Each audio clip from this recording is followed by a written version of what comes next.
Innal hamdalillah nahmaduhu wa nasta'inuhu wa nastaghfiruh wa na'udzu billahi min shururi anfusina wa sayyiati a'malina.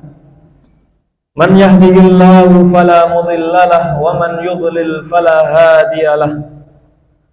Ashhadu an la ilaha illallah wahdahu la syarika lahu wa asyhadu anna Muhammadan abduhu wa rasuluhu wa safiyuhu min khalqihi ballagha ar-risalah wa adda al-amanah wa nasaha al-ummah wa jahada fillahi haqqa jihadihi hatta tarakana 'ala al-mahajjati al-bayda'i layluha kanahariha la yazighu 'anha illa halik. Wa sallallahu alaihi wa ala alihi wa sahbihi wa sallama tasliman katsira. Ya ayyuhan nasu ittaqu rabbakumul ladzi khalaqakum min nafsin wahidah wa khalaqa minha zawjaha wa batha minhuma rijalan katsiran wa nisaa. Wattaqullaha alladzi tasaaluna bihi wal arham innallaha kana 'alaikum raqiba. Amma ba'du fa inna asdaqal hadithi kitabullah wa khairal hadi hadi Muhammadin sallallahu alaihi wasallam wa syarrul umuri muhdatsatuha fa inna kulla muhdatsatin bid'ah wa kulla bid'atin dhalalah wa kulla dhalalatin finnar. Ma'asyiral muslimin wa zumratal mu'minin rahimani wa rahimakumullah. Marilah di kesempatan ini, di pertemuan rutin yang diadakan setiap satu pekan sekali ini, di hari yang agung ini, kita senantiasa meningkatkan ketakwaan kita kepada Allah Subhanahu wa ta'ala. Takwa dalam semua aspek kehidupan kita, baik kehidupan ritual, hubungan kita dengan Allah Subhanahu wa ta'ala, maupun kehidupan sosial, hubungan kita dengan sesama makhluk yang lain. Ma'asyiral muslimin wa zumratal mu'minin rahimani wa rahimakumullah. Di dalam Al-Qur'an Allah Subhanahu wa ta'ala berfirman, A'udzu billahi minasy syaithanir rajim. Bismillahirrahmanirrahim. Innallaha ya'murukum an tu'addul amanati ila ahliha wa idza hakamtum bainan nasi an tahkumu bil 'adl innallaha ni'ma ya'idzukum bih innallaha kana sami'an basira. Sungguhnya Allah menyuruh kamu menyampaikan amanat kepada yang berhak menerimanya, dan menyuruh kamu apabila menetapkan hukum di antara manusia supaya kamu menetapkan dengan adil. Sesungguhnya Allah memberi pengajaran yang sebaik-baiknya kepadamu. Sesungguhnya Allah Maha mendengar lagi Maha melihat. Ma'asyiral muslimin wa zumratal mu'minin rahimani wa rahimakumullah. Ayat tersebut sebab turunnya adalah dalam peristiwa penaklukan kota Makkah yang dilakukan oleh umat Islam dan dipimpin langsung oleh Rasulullah sallallahu alaihi wasallam. Ketika Rasulullah sallallahu alaihi wasallam hendak memasuki Ka'bah, maka beliau pun meminta kunci Ka'bah kepada juru kuncinya, yaitu Utsman bin Talha, dengan maksud agar kunci Ka'bah tersebut atau juru kunci Ka'bah tersebut dipindahkan kepada juru kunci yang lain selain Utsman bin Talha. Kemudian beliau pun mengambil kunci tersebut dan memasuki Ka'bah. Namun tatkala beliau keluar dari Ka'bah, turunlah, atau ketika beliau berada di dalam Ka'bah itu, turunlah ayat ini, sehingga beliau pun menyerahkan kembali setelah keluar dari Ka'bah kunci tersebut kepada juru kunci yang pertama, yaitu Utsman bin Talha. Ma'asyiral muslimin wa zumratal mu'minin rahimani wa rahimakumullah. Meskipun ayat ini turun terkait dengan kisah tersebut, tetapi sebagaimana disebutkan oleh para ulama, dalam kaidah tafsir, al-ibrah bi umumul lafzi la bi khususis sabab. Pelajaran yang bisa dipetik dari Al-Qur'an, kandungan-kandungan hukum yang bisa dipetik dari ayat-ayat Al-Qur'an itu diambil dari keumuman lafadznya, bukan hanya dari kekhususan sebabnya. Artinya Allah SWT memerintahkan kita semua agar memberikan amanat, apapun amanat itu, kepada orang yang berhak menerimanya, kepada orang yang memiliki kapasitas untuk menerimanya. Maka ayat ini pun berlaku untuk kita terapkan di zaman kita sekarang. Sebagaimana kita ketahui bahwa sebentar lagi kita akan memasuki musim pemilihan umum, di mana pada waktu itu kita akan memilih calon-calon orang-orang yang akan memimpin kita 5 tahun ke depan. Ma'asyiral muslimin wa jumratal mu'minin rahimani wa rahimakumullah. Meskipun kita semua sebagai warga negara ini diberikan hak dan kebebasan untuk memilih siapa saja orang untuk menjadi wakil kita, baik di legislatif maupun eksekutif.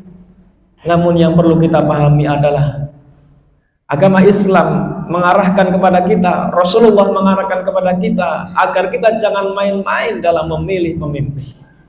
Disebutkan dalam hadis yang diriwayatkan oleh Ibnu Abbas bahwasannya Rasulullah Shallallahu Alaihi Wasallam bersabda, "Man ista'mala rajulan min isabatin wa fi tilkal isabati man huwa arda lillahi minhu faqad khana Allah wa khana rasulahu wa khana al-mu'minin." Siapa saja yang diberikan wewenang untuk memperkerjakan seseorang, menunjuk seseorang sebagai seorang pemimpin dalam sebuah kelompok, padahal dalam kelompok itu ada orang lain yang lebih diridhoi oleh Allah Subhanahu wa taala untuk memegang jabatan tersebut, maka dia telah mengkhianati Allah, Rasulnya, serta mengkhianati umat Islam, serta mengkhianati orang-orang yang beriman. Hadis ini diriwayatkan oleh Imam Al-Hakim dalam kitab Al-Mustadrak yang derajatnya menurut beliau tentu saja sahih. Kemudian Umar bin Al-Khattab juga pernah berkata, "Man ista'mala rajulan limawaddatin aw liqarabatin la yasta'miluhu illa lidzalika faqad khana Allah wa rasulahu wal mu'minin." Siapa saja yang mempekerjakan seseorang, menunjuknya sebagai seorang pemimpin hanya karena dasar rasa suka dan karena hubungan kerabat, hanya karena dasar itu saja, bukan karena pertimbangan kapasitas dan lain sebagainya, maka dia telah mengkhianati Allah, Rasulnya, dan orang-orang yang beriman. Ma'asyiral muslimin wa zumratal mu'minin rahimani wa rahimakumullah. Hadis tersebut juga, perkataan dari Umar ibn al-Khattab tersebut menunjukkan bahwa memang kita tidak boleh sembarangan dalam memilih seorang pemimpin. Memang kalau dilihat dari teksnya, hadis tersebut diperuntukkan bagi orang-orang yang memiliki wewenang kekuasaan. Mungkin pemimpin suatu daerah, pemimpin suatu negeri. Kemudian ketika menunjuk orang-orang yang akan membantunya sebagai menteri, penanggung jawab pekerjaan-pekerjaan tertentu, itu diwanti-wanti, diperingatkan oleh Rasulullah agar dalam memilih pembantu-pembantu tersebut, memilih orang-orang yang nanti akan memegang amanah-amanah penting itu, dia harus selektif, dia harus mempertimbangkan kapasitas, mempertimbangkan pribadi orang-orang yang akan ditunjuk sebagai pemimpin. Namun hadis dan perkataan Umar bin Khattab itu juga bisa diterapkan di zaman sekarang, di mana kita di negeri kita saat ini sistem pemilihan bukan lagi sistem pemilihan keterwakilan, tapi kita semua sebagai rakyat diberikan wewenang, diberikan hak untuk memilih secara langsung. Maka ma'asyiral muslimin wa zumratal mu'minin rahimani wa rahimakumullah, jangan sampai menganggap pemilihan pemimpin itu hanya urusan main-main semata. Kita harus mempertimbangkan betul-betul orang yang akan kita pilih sebagai wakil kita nanti, orang yang akan kita pilih sebagai pemimpin kita ke depan, apakah memang benar-benar orang tersebut layak dan pantas menjadi pemimpin atau tidak. Jangan sampai kita memilih orang hanya berdasarkan sebagaimana disebutkan oleh Ibnu Umar tadi, Umar bin Khattab tadi, hanya berdasarkan rasa suka saja, atau karena ada hubungan kerabat, atau karena itu sekelompok kita, padahal kita tahu dia tidak layak untuk memegang jabatan itu. Ma'asyiral muslimin wa zumratal mu'minin rahimani wa rahimakumullah. Maka ketika memilih kita harus memperhatikan beberapa kriteria orang yang layak menjadi pemimpin umat, orang yang layak menjadi pemimpin publik. Imam Al-Mawardi dalam kitabnya Al-Ahkam As-Sultaniyah menyebutkan ada beberapa syarat orang yang berhak dipilih sebagai seorang khalifah. Dari syarat-syarat yang beliau sebutkan tersebut, sebagian besar syarat itu masih relevan kalau kita gunakan untuk menentukan kriteria orang yang layak kita pilih sebagai pemimpin. Yang pertama beliau menyebutkan al-adalah ala syurutihal jami'ah. Pemimpin itu harus memiliki sifat al-adalah. Al-adalah itu artinya dari aspek kepribadiannya itu dia merupakan orang dengan kepribadian yang baik. Para ulama menyebutkan lawan dari al-adalah itu adalah al-fisq. Al-fisq itu artinya orang yang suka atau pernah melakukan dosa-dosa besar. Jadi kita harus selektif. Kita lihat bagaimana akhlak orang yang kita pilih sebagai pemimpin, bagaimana agama orang yang kita pilih sebagai pemimpin. Apakah dari aspek ini dia layak untuk menjadi contoh dan panutan bagi masyarakat ataukah tidak? Kemudian persyaratan kedua, beliau menyebutkan al-ilmul muaddi ilal ijtihad fin nawazil wal ahkam. Selain dari aspek akhlak yang di situ tercakup kejujuran, kepribadian dan seterusnya. Pertimbangan kedua adalah al-ilmul muaddi ilal ijtihadi fin nawazil wal ahkam. Pemimpin tersebut haruslah orang yang cerdas dan bisa mengatasi persoalan. Dengan kecerdasan yang dia miliki, dia bisa mengatasi problematika yang dihadapi oleh masyarakat. Dan itu bisa dengan mudah. Zaman sekarang kita cek bagaimana track recordnya dia sebelum dia mencalonkan diri sebagai seorang pemimpin. Kemudian persyaratan ketiga yang beliau sebutkan, salamatul hawas wa salamatul a'dha min naqsin yamna'u an istifa'il harakah wa sur'atil nuhud. Selain aspek akhlak, kemudian aspek kecerdasan, dia haruslah seorang yang sehat, orang yang fisiknya sehat, sehingga ketika memimpin dia bisa memimpin dengan baik, anggota panca inderanya sempurna, anggota tubuhnya sempurna, sehingga ketika mengambil kebijakan dia bisa cepat dan dia bisa melihat dengan baik. Ma'asyiral muslimin wa zumratal mu'minin rahimani wa rahimakumullah. Semoga Allah Subhanahu wa taala senantiasa memberikan taufik kepada kita sehingga kita bisa membedakan yang benar dan yang salah, termasuk dalam masalah memilih pemimpin. Barakallahu li wa lakum fil Qur'anil azim wa nafa'ani bima fihi minal ayati wadh-dhikril hakim. Aqulu qawli hadza wa astaghfirullah li wa lakum wa lisairil muslimina min kulli dhanbin innahu kana ghafurur rahim.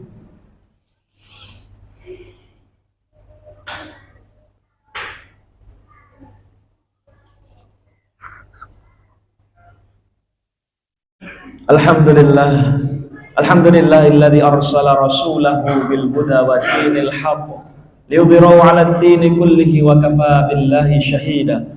Asyhadu an la ilaha illallah wahdahu la syarikalah wa asyhadu anna Muhammadan 'abduhu wa rasuluhu la nabiyya wa la rasula ba'dah. Ya ayyuhalladzina amanu taqullaha haqqa tuqatih wa la tamutunna illa wa antum muslimun. Ma'asyiral muslimin wa zumratal mu'minin rahimani wa rahimakumullah. Selain dari aspek kepribadian orang yang akan kita pilih, ketika kita memilih pemimpin, kita juga harus melihat siapa yang bersama dia, siapa orang-orang yang mendukungnya, siapa orang-orang yang di sekelilingnya. Karena disebutkan dalam salah satu hadis bahwa Rasulullah Shallallahu Alaihi Wasallam bersabda, "Ma min nabiyyin, ma ba'atsallahu min nabiyyin, walastakhlafa min khalifatin illa kanat lahu bitanatan." Bahwa tidaklah Allah mengutus para nabi dan menetapkan para khalifah mengganti nabi kecuali Allah mengirimkan untuk mereka dua orang pendamping. Bitanatun ta'muru bil ma'rufi wa tahudduhu ilaih, pendamping yang selalu membisikkan kebaikan dan menganjurkan dia untuk melakukannya. Wa bitanatun ta'muruhu bisyarri wa tahudduhu alaih, dan pendamping yang selalu membisikkan keburukan dan menganjurkan orang tersebut untuk melakukannya. Fal ma'sum man asamahullah, dan orang yang terjaga adalah orang yang senantiasa dilindungi Allah Subhanahu wa taala. Maka kita juga harus melihat siapa orang-orang yang bersama pemimpin yang akan kita pilih tersebut. Karena bisa jadi mungkin secara pribadi pemimpin yang kita pilih adalah orang yang baik, tapi ternyata orang-orang yang di sekelilingnya adalah orang-orang yang buruk, sehingga mereka lah yang akhirnya mewarnai orang tersebut. Maka ma'asyiral muslimin wa zumratal mu'minin rahimani wa rahimakumullah, marilah kita gunakan hati nurani kita gunakan akal sehat kita dalam memilih calon pemimpin-pemimpin masa depan yang nanti akan sangat berpengaruh sekali dalam kehidupan masyarakat, dalam baik buruknya kehidupan masyarakat kita kelak. Jangan hanya memandang ini sekedar urusan duniawi, tetapi sebagaimana disampaikan di khutbah awal tadi, ini juga menyangkut masalah ukhrawi, menyangkut masalah keridhaan Allah dan Rasulnya. Innallaha wa malaikatahu yusholluna 'alan nabi ya ayyuhalladzina amanu shallu 'alaihi wa sallimu taslima. Allahumma shalli 'ala Muhammad wa 'ala ali Muhammad kama shallaita 'ala Ibrahim wa 'ala ali Ibrahim, wa barik 'ala Muhammad wa 'ala ali Muhammad kama barakta 'ala Ibrahim wa 'ala ali Ibrahim fil 'alamin innaka Hamidum Majid. Allahumma ighfir lil muslimina wal muslimat wal mu'minina wal mu'minat al ahya'i minhum wal amwat innaka sami'un qaribun mujibud da'awat ya qadiyal hajat. Allahumma aslih wulata umurina limaslahatil islam wal muslimin. Allahumma ansur ikhwanana al mustad'afina fi kulli makan, khasatan ikhwanana fi Palestin wa fi sa'iri biladil muslimin ya rabbana ya rabbal alamin. Rabbana la tuzigh qulubana ba'da idh hadaitana wa hab lana min ladunka rahmah innaka antal wahhab. Rabbana zalamna anfusana wa illam taghfir lana wa tarhamna lanakunanna minal khasirin. Rabbana hab lana min azwajina wa dhurriyyatina qurrata a'yun waj'alna lil muttaqina imama. Rabbana atina fid dunya hasanah wa fil akhirati hasanah wa qina adzabannar. Wa la dzikrullahi akbar. Wallahu ya'lamu ma tasna'un. Aqimis shalah.